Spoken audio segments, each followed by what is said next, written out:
वाला हूं। अगर आप अकाउंट्स के स्टूडेंट हैं, वीडियो आपके लिए बहुत ही खास है। आज as a teacher, as a commerce lecturer, मैं आपको कुछ ऐसी बातें, कुछ ऐसे टिप्स देने वाला हूं कि आपके अपकमिंग जो एग्ज़ाम्स आ रहे हैं, चाहे आप बोर्ड के एग्ज़ाम देने वाले हों, स्टेट बोर्ड है, सीबीएसई बोर्ड है, या फिर आपके बीकॉम के एग्ज़ाम हैं, या फिर आपके एमकॉम के एग्ज़ाम हैं, ये वीडियो आपके लिए बहुत ही खास है। क्योंकि एग्ज़ाम में अकाउंट में 100 आउट ऑफ 100 कैसे आप ला सकते हैं, आज मैं आपको पूरा एक स्टेप बाय स्टेप टिप्स देने वाला हूं। वीडियो बहुत ही खास है, वीडियो को आखिर तक देखिएगा अगर आप कॉमर्स के स्टूडेंट हैं तो। चलिए स्टार्ट करते हैं अपनी इस वीडियो को दोस्तों।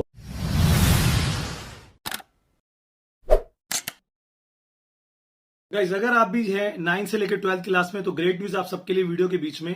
मैं एक अनअकैडमी एजुकेटर हूं और मैं बताना चाहता हूं, वहां पर मैं 11th 12th को कॉमर्स की टीचिंग करता हूं और वहां पे आपको अवेलेबल मिलता है अकाउंट्स और बिजनेस स्टडीज का कंप्लीट डाटा, जो मेरे द्वारा, अगर आप भी कॉमर्स के स्टूडेंट्स हैं या साइंस के स्टूडेंट्स हैं तो पूरा देखिएगा। गाइस, आपको बताना चाहता हूं, अभी रिवीजन 2.0 स्टार्ट हुआ है 16 से, और इसी 16 से आप सिंपली अप्लाई कर सकते हैं। लिंक आपको डिस्क्रिप्शन में 9, 10, 11, 12 कॉमर्स, साइंस, ह्यूमैनिटी सभी स्टूडेंट्स के लिए 2.0 स्टार्ट है रिवीजन, जिसमें आप अपनी फाइनल एग्जाम्स की प्रिपरेशन टॉप एजुकेटर से एक ही प्लेटफॉर्म पर कर सकते हैं। जी हाँ गाइस, आप अगर अनअकैडमी से पढ़ना चाहते हैं तो आप फ्री क्लास भी अटेंड कर सकते हैं, पेड भी अटेंड कर सकते हैं, ऐसा कुछ नहीं है। मैं अभी 12th में काफी सारे चैप्टर्स लेकर आ रहा हूँ, कंप्लीट रिवीजन बिजनेस स्टडीज का करा रहा हूँ। अपकमिंग कोर्सेज मेरे स्क्रीन पर आप देख पा रहे होंगे, तो फटाफट जाइए, लिंक डिस्क्रिप्शन में है, जाके अप्लाई कर लीजिए। और अगर आप पेड सब्सक्रिप्शन लेते हैं तो मेरा रेफरल कोड याद रखें, SBJ Live।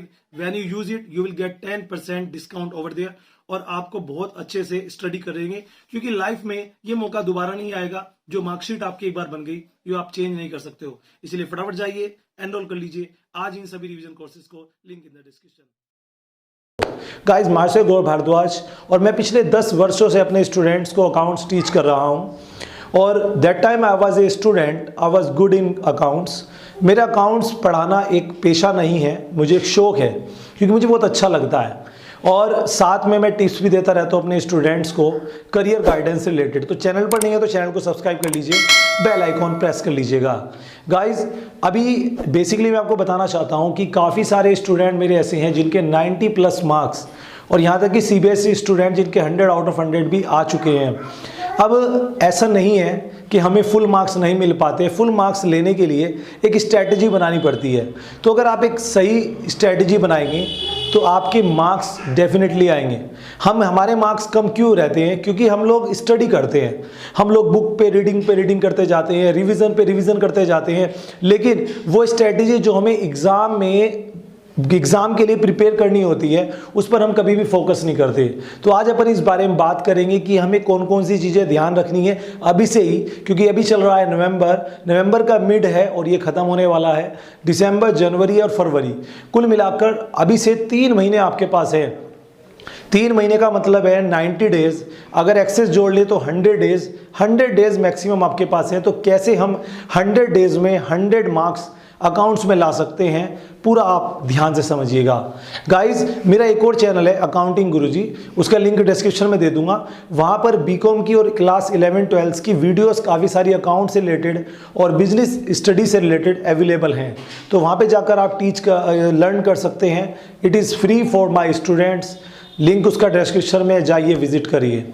अभी देखिए क्या होता है। सबसे पहले मैं बात करूं अकाउंट्स की, तो अकाउंट्स में 100 मार्क्स का जो पेपर होता है, या फिर आपका 12th में CBSE में जो 80 मार्क्स का पेपर होता है, उसमें लगभग 50-50 का रेशो मिनिमम रहता है। 50 के न्यूमेरिकल, 50 की थ्योरी। ऐसे ही हम स्टेट बोर्ड की बात करें तो यूपी बोर्ड में 100 मार्क्स का जो पेपर होगा उसमें 55-45 यानी कि 55 मार्क्स की थ्योरी रहती है और 45 मार्क्स के न्यूमेरिकल रहते हैं। लेकिन मैं अक्सर क्या देखता हूँ अपने स्टूडेंट्स को, जो पूरे साल भर अपनी कोचिंग में न्यूमेरिकल पर ध्यान देते रहते हैं, वो न्यूमेरिकल की कोचिंग लेते रहते हैं, बिल्कुल भी ध्यान थ्योरी की ओर नहीं देते, जिस कारण उनके मार्क्स कम रह जाते हैं। अब एक ऑर्डिनरी या एक एक्स्ट्राऑर्डिनरी स्टूडेंट्स की बात करूं तो वो हर न्यूमेरिकल में परफेक्ट है। सपोज वो हर न्यूमेरिकल में परफेक्ट है, तो 45 या 50 न्यूमेरिकल जो 50 मार्क्स का आना है वो परफेक्टली कर जाएगा, लेकिन जो 50 नंबर की थ्योरी आनी है उसमें उसके एवरेज मार्क्स आ जाते हैं। क्योंकि उसकी मेंटालिटी क्या रहती है, उसकी मेंटालिटी ये रहती है कि सपोज मैं एक चैप्टर का नाम लेता हूँ शेयर्स या पार्टनरशिप, तो जब हम पार्टनरशिप पढ़ते हैं तो हमारे टीचर्स क्या बताते हैं हमें कि बेटा ये न्यूमेरिकल है, इसको पढ़ लीजिए, इसी में से आपकी थ्योरी बन जाएगी।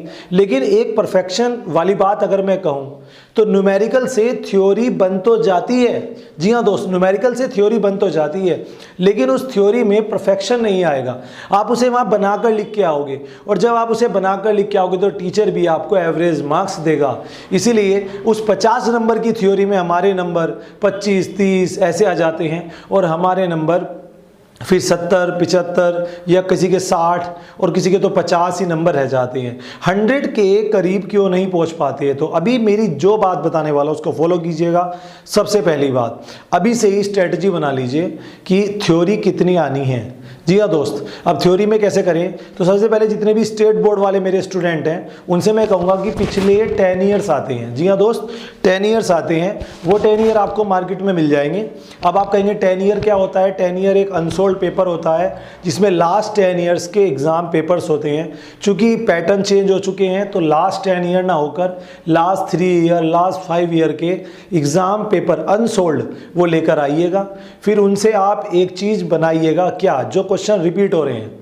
कुछ क्वेश्चंस ऐसे हैं जो हर साल आते हैं, जैसे कि पार्टनरशिप में गार्डनर बनाम मरे नियम है, शेयर्स में type of share, type of debentures है, जैसे डेप्रिसिएशन में डेप्रिसिएशन बिटवीन फ्लैक्चुएशन डिफरेंस है। कुछ ऐसे टॉपिक हैं जैसे रेशियो एनालिसिस है, फाइनल अकाउंट है, इनकी थ्योरी 100% आती है, तो उनको अपने पास नोट डाउन करो। आप 10 ईयर या 5 ईयर्स में देखिए कौन कौन से क्वेश्चन रिपीट हो रहे हैं हर साल, उनको अपने पास नोट करिए। एक बात। दूसरी बात, जितने भी वेरी शॉर्ट क्वेश्चंस है, एमसीक्यूज हैं और क्या कहते हैं टिक मार्क हैं, फिल इन द ब्लैंक्स है और आपका वन वर्ड है, ऐसे क्वेश्चंस के नोट्स आपको काफ़ी सारे मिल जाएंगे शॉप पर। और मैंने तो बिजनेस स्टडीज़ के नोट्स बनाए हैं, बस अकाउंट के नहीं बनाए हैं, लेकिन मैं अपने स्टूडेंट को जब टीच करता हूँ कोचिंग में बता देता हूँ। अब आप उन्हें बुक से, मॉडल से अरेंज करिए और मैक्सिमम को अभी से ही तैयारी कर दीजिए याद करने की, और कोशिश करें उनके नोट्स बना लीजिए जितने क्वेश्चन रिपीट हो रहे हैं। मैं तो कहूँगा वो जो 10 ईयर 5 ईयर आप लाने वाले हो वहाँ से भी आप डाटा कलेक्ट करो, वहाँ से भी आप पढ़ना शुरू कर दो उन सारे वन वर्ड्स को जो पिछले 5 साल 10 साल में एग्जाम्स में आए हैं, क्योंकि मैं देखता हूँ कुछ तो वो ही रिपीट होते जाते हैं। जी हाँ, सन वगैरह जो होते हैं उनको याद रखिएगा सही से। तो पहला पॉइंट मैंने आपको क्या बताया कि पिछले 10 ईयर ले लीजिए, वहाँ से स्ट्रेटेजी बनाइए, बड़े क्वेश्चंस कौन से रिपीट हो रहे हैं। सेकंड, एमसीक्यूज पर हम बेसिक ध्यान नहीं देते जो कि बहुत ज़रूरी है, उसको ध्यान रखिए। एमसीक्यूज क्वेश्चन का डाटा कलेक्ट करिए, अभी से ही पढ़ना शुरू कर दीजिए। और तीसरे नंबर पे जो मेन चीज़ है जिस पे हम कभी ध्यान नहीं देते, और वो होता है न्यूमेरिकल से बनने वाले क्वेश्चंस। जी हाँ दोस्त, अब न्यूमेरिकल से बनने वाले क्वेश्चन हम कहाँ से लेंगे, वो आप अपने टीचर से पूछिएगा कि सर जो आप न्यूमेरिकल कराते हैं इससे क्या क्या थ्योरी बन सकती है, वो आपके टीचर आपको बताएंगे। अभी आप पढ़ रहे हो, रिविजन कहीं पे कर रहे हो, नहीं तो खुद भी आइडिया लगा लीजिए। जैसे आप पार्टनरशिप पढ़ रहे हैं तो टाइप ऑफ कैपिटल्स के अकाउंट क्या होते हैं, type of goodwill, valuation of goodwill. अब आपने न्यूमेरिकल में समझा तो उसकी थ्योरी कलेक्ट करो, उन्हें कभी क्वेश्चन लिख लो, फिर उनकी थ्योरी कहीं से भी अरेंज करके, मॉडल से, क्वेश्चन बैंक से, बुक से, आपके टीचर से, किसी नोट से उनको कलेक्ट करिए, वहाँ से स्टडी करिए, मार्क्स आपके डेफिनेटली बनेंगे। अब ये तो हुआ डाटा कलेक्ट करने का काम, जो पहला काम है। उसके बाद जो न्यूमेरिकल है वो आपके टीचर आपको सिखा ही रहे होंगे, नहीं तो आप ऑनलाइन वीडियोस के माध्यम से सीख लीजिए और उनकी प्रैक्टिस करिए। मैं देखता हूँ बहुत से स्टूडेंट जब प्रैक्टिस करते हैं तो रफली क्वेश्चन सॉल्व करते हैं, ऐसी हाथ से लाइनें खींच ली, कैलकुलेशन भी ऐसे ही मोबाइल से कर ली, कैलकुलेटर से कर ली। जो मेन प्रॉब्लम एग्जाम में आती है वो आती है कैलकुलेशन फैक्टर की। मुझे मेरे स्टूडेंट जो पढ़ाते हुए देखते हैं उन्हें पता है मैं कभी लाइफ में कैलकुलेटर का इस्तेमाल नहीं करता, मैं ऐसे ऐसे करके टोटल कर लेता हूँ। आपको नहीं पता है तो आप मेरी वीडियो देखेंगे तो आपको पता लग जाएगा। देखिए सीधी सी बात है, अगर आपकी कैलकुलेशन अच्छी है तो you would B a good student of accounts, आप अकाउंट्स के एक अच्छे स्टूडेंट बन सकते हैं। तो अपनी कैलकुलेशन को इंप्रूव करिए और जो भी प्रैक्टिस के लिए घर पे क्वेश्चन करते हो उन्हें प्रेजेंटेशन से करिए। ये सोचिए कि एवरी क्वेश्चन जो मैं कर रहा हूँ वो मैं बोर्ड एग्जाम में कर रहा हूँ, वो मैं अपकमिंग एग्जाम में कर रहा हूँ। हम लोग रफली कर लेते हैं, उसे ब्लैक पेन ब्लू पेन सजा कर कीजिएगा। जो भी आंसर हर लेजर्स का आता है, बैलेंस शीट्स का आता है, जर्नल एंट्रीज का टोटल आता है, उनको सबको ब्लैक से लिखिएगा। हर एक न्यूमेरिकल का आंसर अलग से नीचे लिखना चाहिए, ये उसकी प्रेजेंटेशन के लिए। उसको रिमार्क करना चाहिए, लाइंस प्रॉपर होनी चाहिए, ऊपर के हेडिंग्स पर्टिकुलर अमाउंट्स वगैरह पर्टिकुलर वगैरह क्लियर होनी चाहिए। हर नरेशन जर्नल एंट्री की कंप्लीट होनी चाहिए, क्योंकि टीचर जब एग्जामिनर कॉपी चेक करता है तो वो एक एक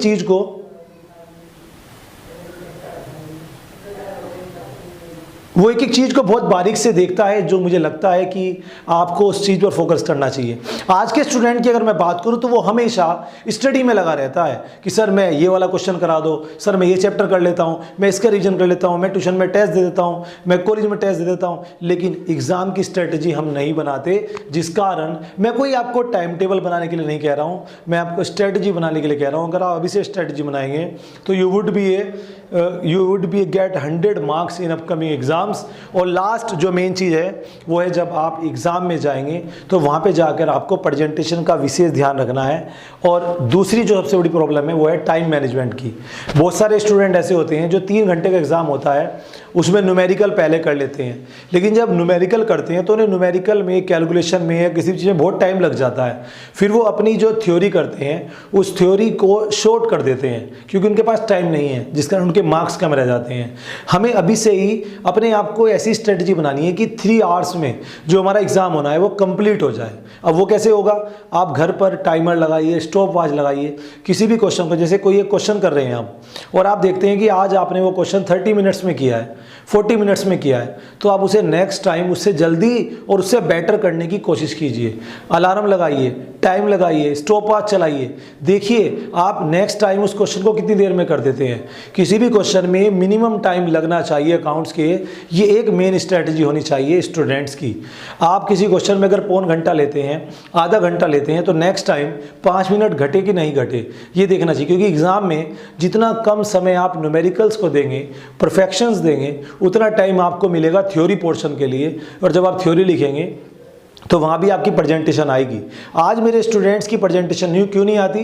वो सारा टाइम न्यूमेरिकल्स में निकाल देते हैं, बात आती है थ्योरी की तो उनके पास टाइम नहीं होता, फिर वो फटाफट निपटा देते हैं।